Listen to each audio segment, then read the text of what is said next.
Hi, and welcome to my YouTube channel. Today we have a new life story. Let's begin.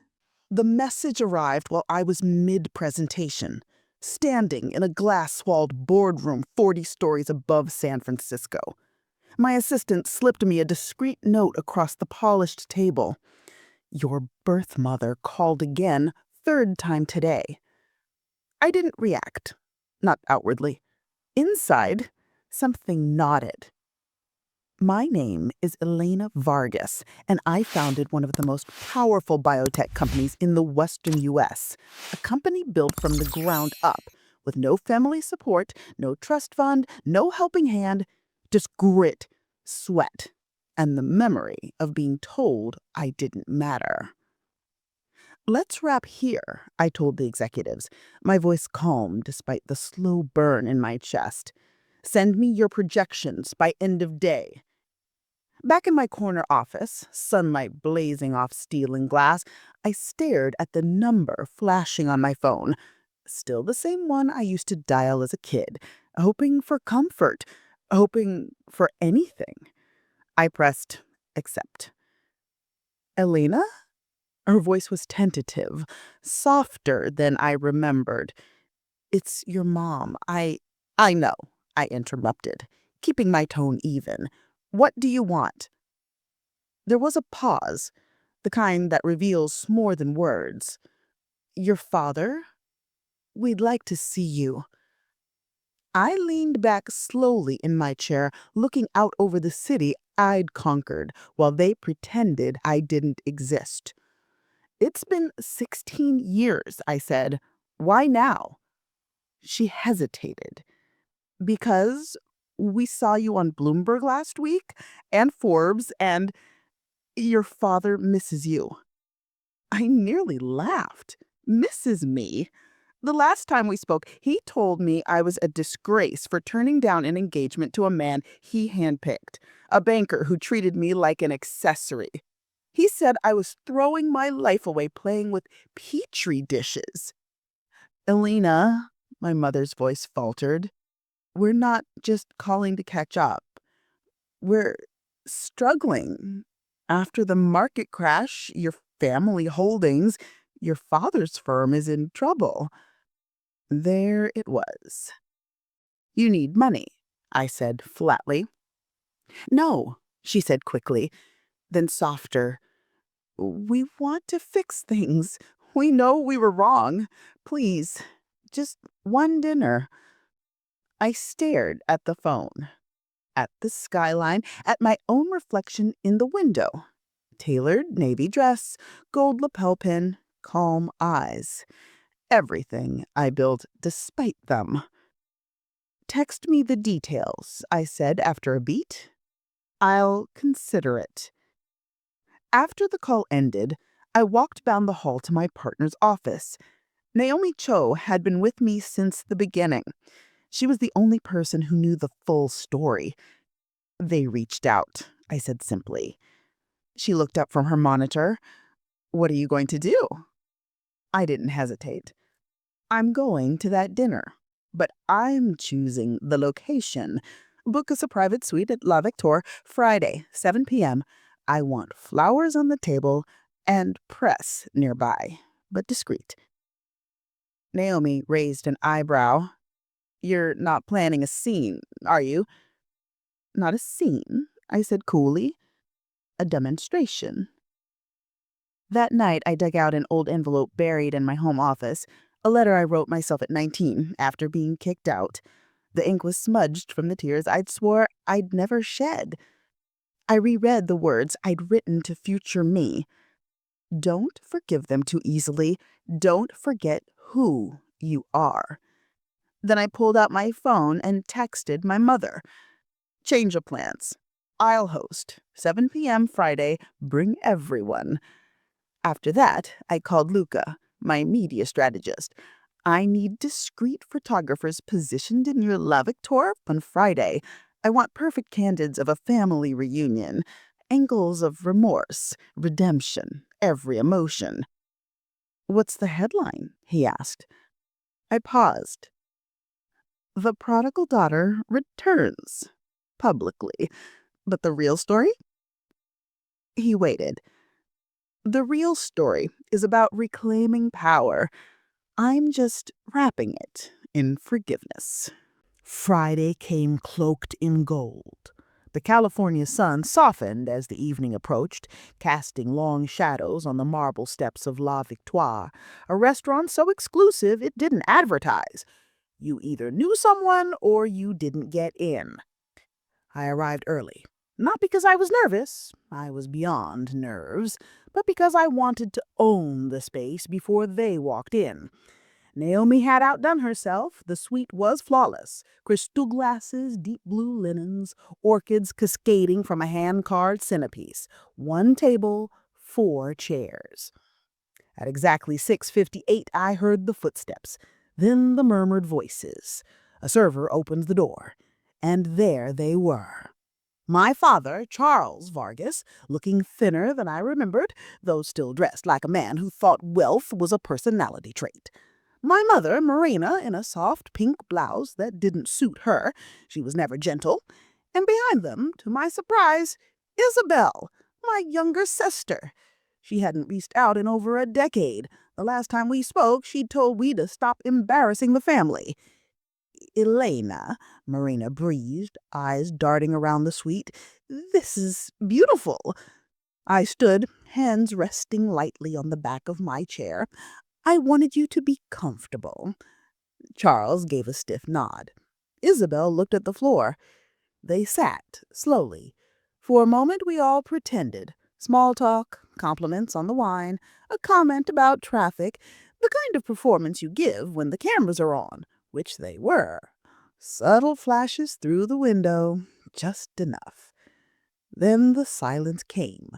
Charles cleared his throat. Lena, I'll be honest, we're not here just for dinner. The family business, it's complicated right now. I made some over-leveraged decisions. We've had to let go of several properties. A few debts remain. I took a sip of wine. And you want my help?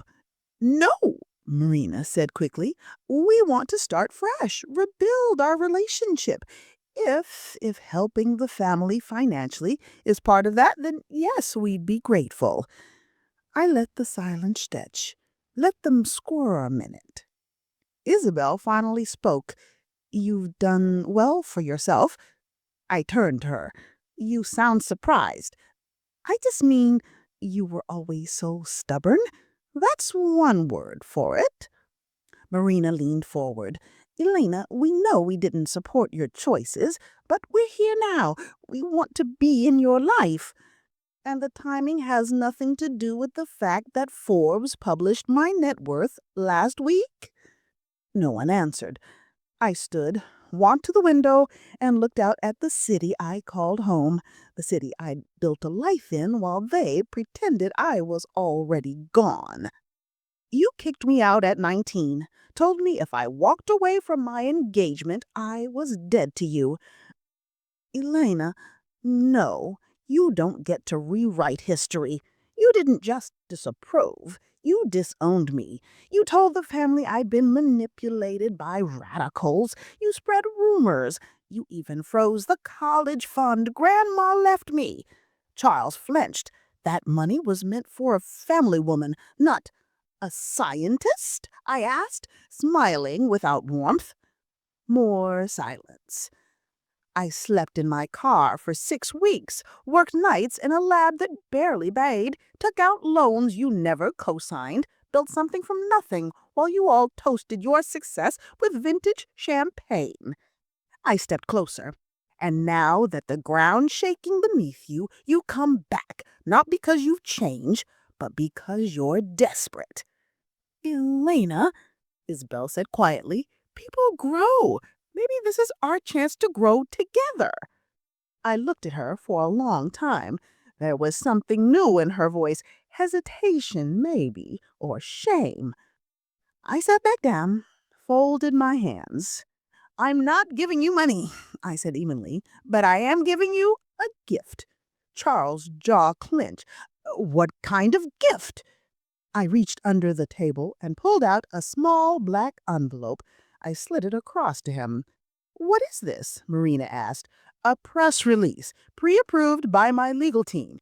It announces that I've personally forgiven my estranged family, that we're working to reconcile, and that I'm inviting them to a charity gala next month as my guests." Charles blinked. "But I expect nothing. No apologies, no public gratitude, just silence." Marina stared at me. "Why would you do this?" I smiled. "Because I'm not angry. Not anymore. But I want it known that when you came to me, broken, humiliated, I didn't turn you away. I did exactly what a good daughter is expected to do." They looked at me like they didn't recognize me. Because they didn't. I had become someone they couldn't control. The room stayed frozen for several long seconds, the kind of pause that only happens when people are deciding whether to beg or to walk away with dignity. Charles eventually slid the envelope back toward me. "Well, think about it," he said, stiffly, trying to preserve some thread of self-respect.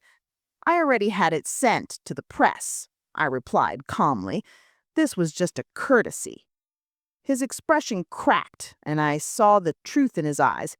It wasn't just about survival anymore. It was about pride, about being outplayed by the daughter he once dismissed as a rebellious waste of potential. Marina gave me a look I couldn't read. Not exactly anger, not exactly pain. It was the look of someone who'd lost control of the narrative. "Elena," she said slowly, "we may not have been perfect." I laughed. Once. Quietly. "You weren't even close." Then I stood, gathering my purse. "I've reserved a car for you outside. It'll take you wherever you want to go. This suite is paid for through the evening. Enjoy the wine, try the risotto. It's exceptional." I turned to Isabel, who still hadn't spoken again. Her eyes were glassy, but she blinked fast to hide it. As I passed her, she touched my arm lightly. "Wait," I paused. "You didn't know about the college fund," she said quietly. "I thought you left on your own." I did, but not because I wanted to. She nodded, jaw tight. "You're right, they lied. About a lot." I studied her. The girl who used to copy my science homework and then mock me in front of her friends. The girl who chose silence when I needed someone to speak up. Maybe she had regrets, maybe she didn't, but the only thing I needed now was distance. "Good night, Isabel." Then I walked out. Back in the car, I finally allowed myself to exhale. Naomi was already calling. "I saw the shots. Every angle you wanted. Got them. You're going viral on 3 different platforms." "Good," I said. "Let it run. Let them see." "You okay?" she asked. "Yes," I said, and I meant it. For the first time in years, I wasn't carrying their weight. The fallout came quickly. By Monday, headlines buzzed. Biotech CEO reunites with estranged family over wine and forgiveness. Elena Vargas's quiet act of grace. Power, poise, peace. Elena Vargas shows the world how to forgive. Of course, the truth was more complicated, but I didn't correct the narrative. I let the world believe I'd taken the high road. Let them paint me as the daughter who rose above it all. Because that was power too. Being able to walk away from fire without smelling like smoke. 2 weeks later, Isabel texted me. "Isabel, can we talk? Just us?" I hesitated, but something in me, maybe curiosity, said yes. We met at a coffee shop far from downtown. No cameras, no handlers, just 2 women with a shared history of silence. "I wanted to apologize," she said as soon as we sat down. "For what?" "For believing them," she said. "For thinking you were the problem. You weren't." I didn't answer right away. I was the golden child, she said bitterly. I got everything, and they still made me feel like it wasn't enough. I can't imagine what it was like for you. I stared at the foam in my latte. You didn't ask. She was a coward, she admitted. But you terrified them because you didn't beg, because you left. There it was. The truth they'd never said but always felt. My leaving wasn't a betrayal, it was a revolution. You don't owe me anything, I said finally. But if you're trying to be different, then start now. She nodded. We sat in silence for a while, not comfortable, but not tense either, just real. That night, Naomi and I celebrated, quietly. Champagne on the balcony, sunset bleeding into fog. You think they'll come after you for more? She asked.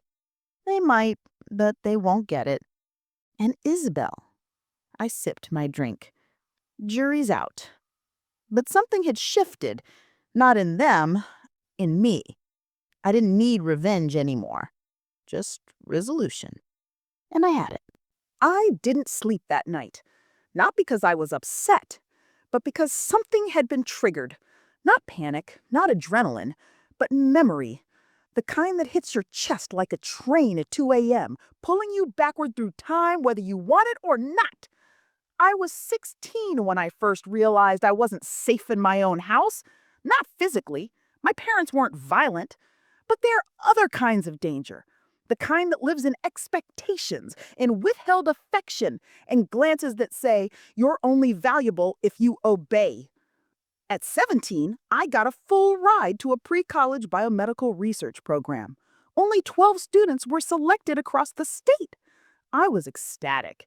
It was the first time I felt seen, not for being quiet or pretty or a Vargas girl, but for my mind. When I brought the acceptance letter to my father, he didn't even look up from his drink. Is that the one in Boston?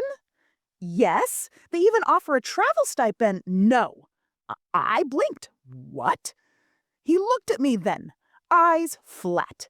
You're not flying across the country to play with test tubes. You've got a wedding to plan. I laughed, thinking he was joking. He wasn't. My engagement to Gregory, the son of one of his law partners, had been a silent agreement since I was 15.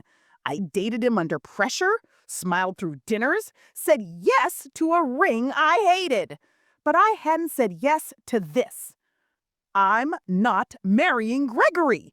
My mother gasped. Do you hear yourself? I want a future, one I choose.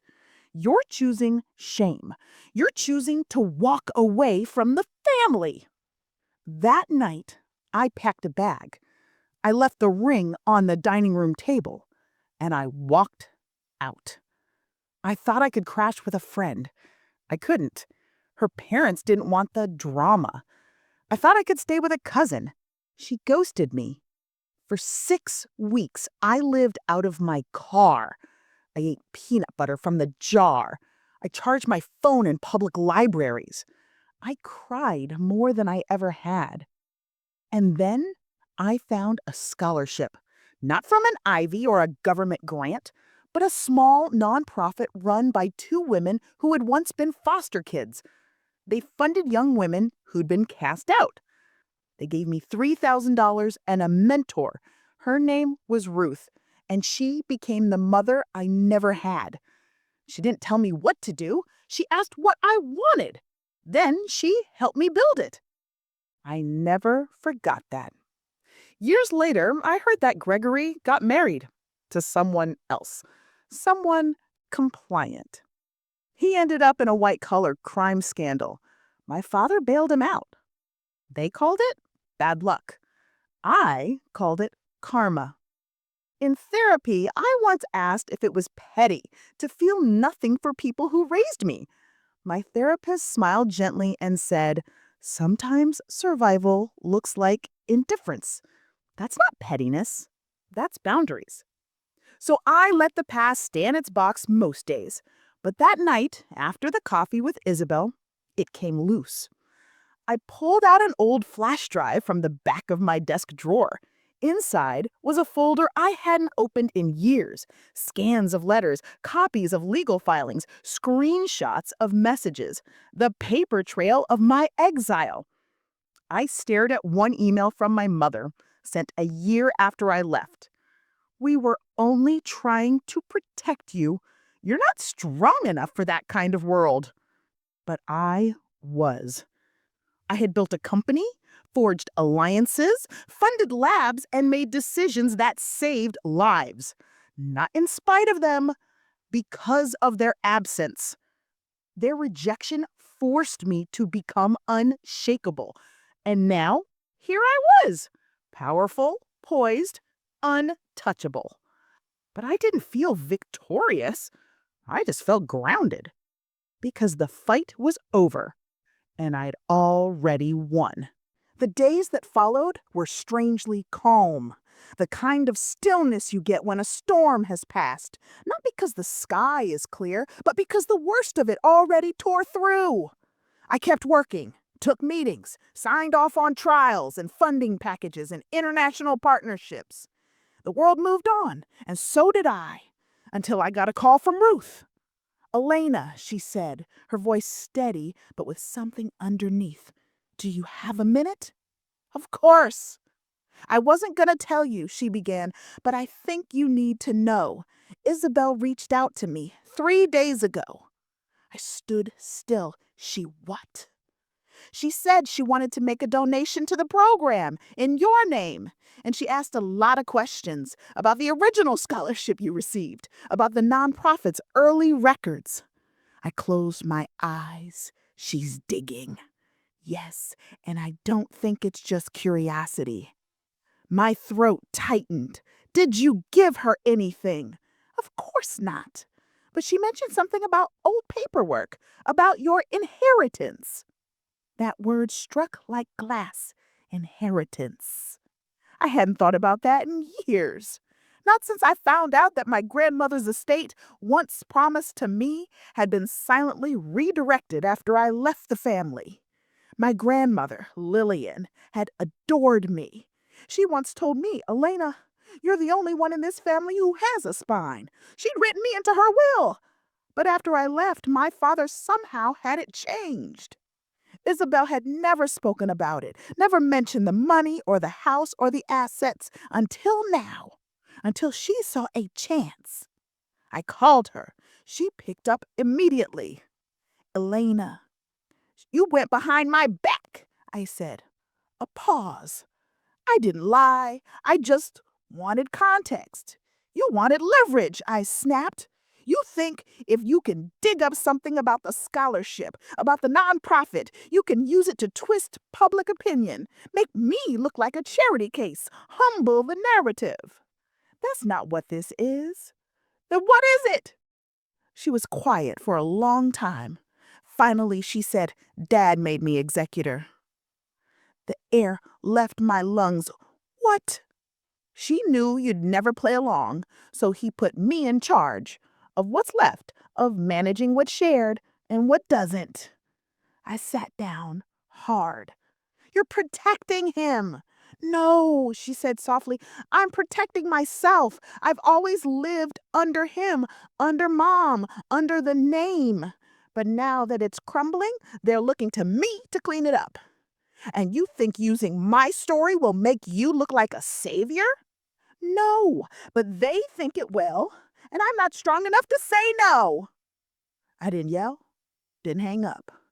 I simply said, "You were never strong enough to stand beside me either." Then I ended the call. The next morning, a news story broke.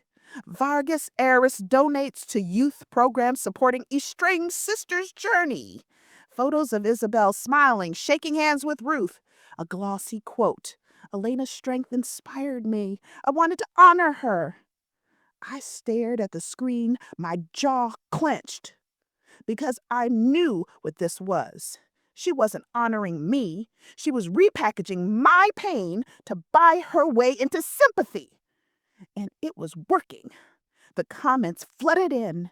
She's trying to make amends. That's what matters. Wow, what a beautiful story of two sisters coming back together. Elena should be proud. Proud of a lie, of a gesture that erased everything I survived. That night, I wrote a letter, not to Isabel, not to the media, to myself. I wrote everything down, from the moment I was pushed out to the moment I stood alone in that boardroom, holding my own life in my hands. Then I sent a private message to a journalist I trusted, a woman who had once been homeless as a teen. I wrote, "Let me tell you the version no one's printing." She responded in 3 minutes, "I'm listening." The article dropped 2 days later. No sensationalism, no exaggeration, just truth, raw and unpolished. The unofficial version, Elena Vargas and the real cost of being erased. It started quietly. A side feature. No flashy graphics, no screaming headline. Just the voice of a woman telling her own story. Without the filters of PR, without the expectations of legacy. It detailed how I was cut off, how I survived, the truth about the scholarship, the inheritance that disappeared, the dinner disguised as reconciliation, the betrayal. And more than anything, it told the story of how silence can be its own violence. The piece didn't accuse. It didn't name Isabel or Charles or Marina, but it didn't need to. Everyone knew. And in that space between what was said and what was obvious, something cracked. Not in me, in them. 3 days later, I got a voicemail from my mother. She said, "Alina," she said, voice shaking, "we saw the article. I don't know what to say, except maybe we deserved it.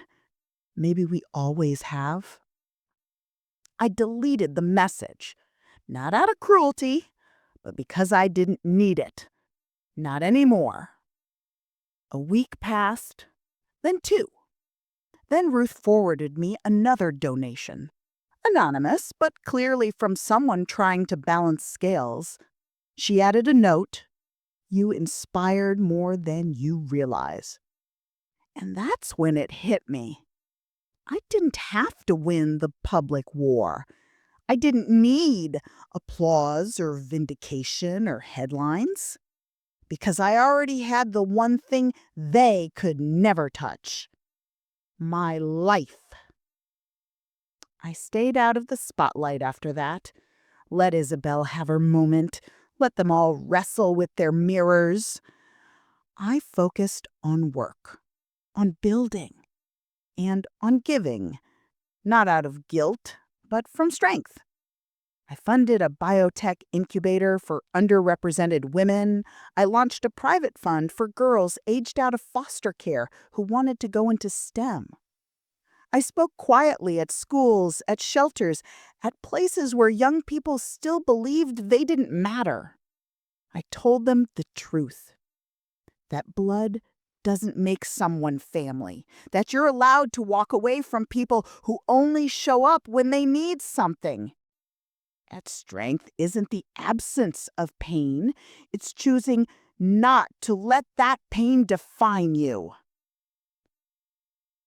One rainy Tuesday, I walked into Ruth's office unannounced. She smiled like she always did, like I was still that scared kid with a backpack and nowhere to go. "I'm stepping back for a while," I told her. "No exits, just breathing room." She nodded. "You've earned that." Then she handed me a manila folder. "What's this?" "A letter from one of the girls in the program. She wanted you to have it." I opened it. The handwriting was messy. The words simple. "I didn't think I could make it. Then I read your story. Thank you for surviving so I could start." I held the paper for a long time. Not crying, just present. Fully. Finally, here. A year later, I took a trip alone. No press, no itinerary. Just me, a backpack, and silence. On the last night, I sat on a cliffside overlooking the ocean, the wind tangling my hair.